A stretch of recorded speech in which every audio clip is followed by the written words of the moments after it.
ভিডিওটা কাইটটা কিভাবে তামা তামা কইরা ফেলাই।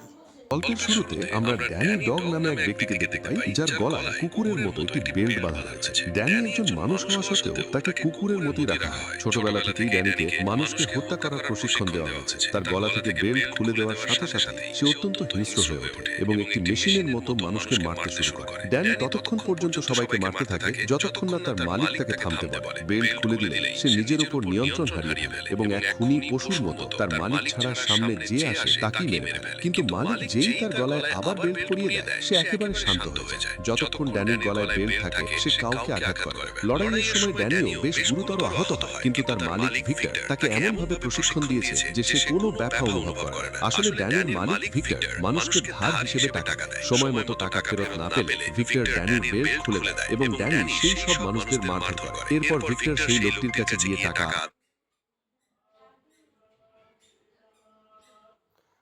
কাইটটা জুম কইরা কাইটটা এইভাবে টিপ দিয়া কাইটটা তামা তামা।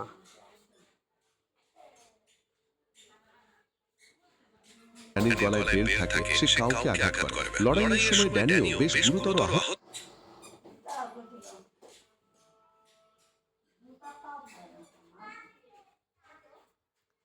তো গাইস দেখুন একটা মারধর সিনেমা করে বানাইছিল। ভিক্টরকে টাকা উদ্ধার করে দেয়।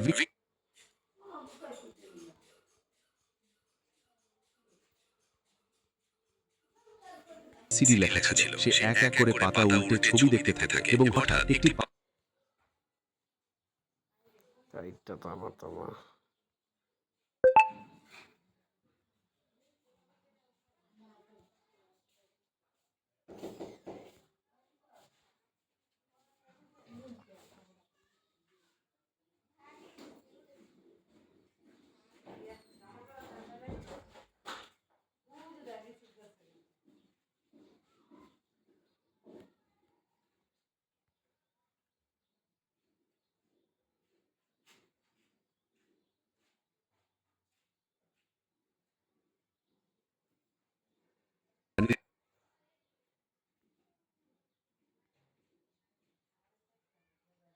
কাউকে আঘাত করে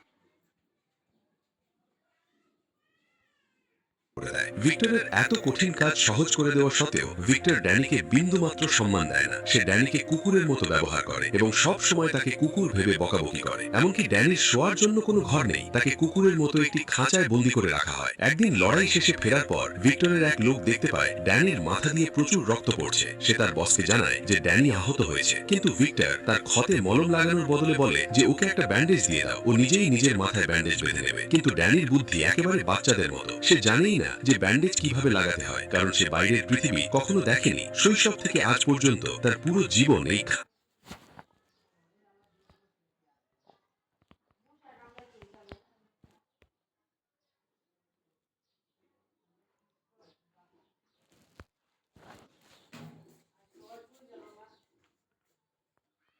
খাঁচাতেই কেটে গেছে।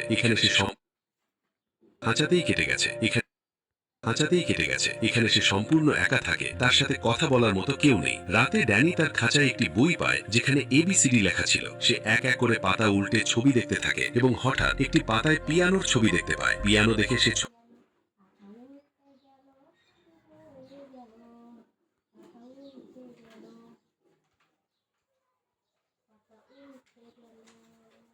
তো ভিক্টরের কথায় ড্যানির আর কোনো বিশেষ প্রভাব পড়ে না, কারণ সে ভালো মন্দের অনুভূতি হারিয়ে ফেলেছে। পরে ক্লাব মালিকের কাছ থেকে টাকা আদায় করতে হবে। বক্সিং ক্লাবের মালিক ভিক্টর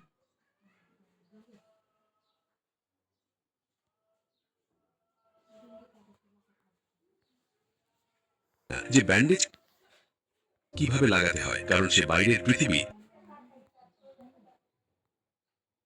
এর সময় ড্যানিও বেশ গুরুতর আহত হয়, কিন্তু তার মালিক ভিক্টর তাকে এমনভাবে প্রশিক্ষণ দিয়েছে যে সে কোনো ব্যথা অনুভব করে না। আসলে ড্যানির মালিক ভিক্টর মানুষকে ধার হিসেবে টাকা দেয়। সময় মতো টাকা ফেরত না পেলে ভিক্টর ড্যানির বেল্ট খুলে দেয় এবং ড্যানি সেই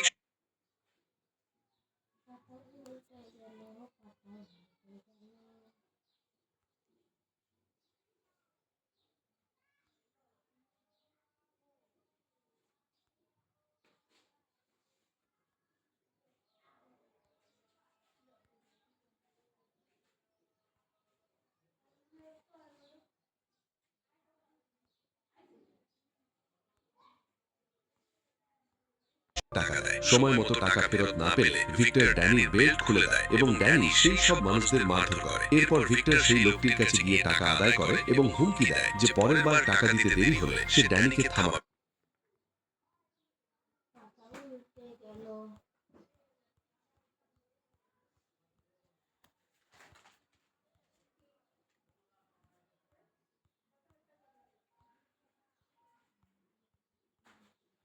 পিছিয়ে যায় এবং ড্যানির সাথে লড়তে অস্বীকার করে। পালোয়ান বক্সিং ক্লাবের মালিককে বলে, বস, ওকে টাকা দিয়ে দিন, না হলে ড্যানি আমাদের সবাইকে মেরেই ফেলবে। এরপরে ভিক্টর ড্যানিকে নিয়ে একজন অত্যন্ত প্রভাবশালী ব্যক্তি